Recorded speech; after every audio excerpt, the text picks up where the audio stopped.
Début 2030, il y aura plus de 6 millions et demi de personnes âgées entre 75 et 84 ans.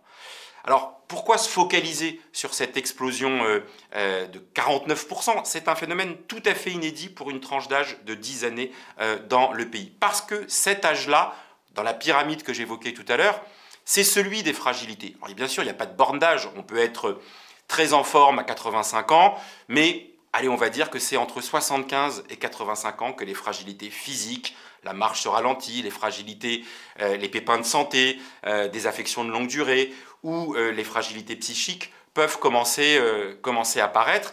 Et c'est là qu'il y a tout l'enjeu de l'adaptation pour éviter le basculement dans la perte d'autonomie, dont je redis que la caractéristique, c'est le moment où on a besoin d'un intervenant extérieur, qu'il s'agisse d'un service à domicile qui vient m'aider chez moi ou dans un établissement. Et c'est l'orientation vers les établissements d'hébergement pour personnes âgées dépendantes, les EHPAD, que vous connaissez bien.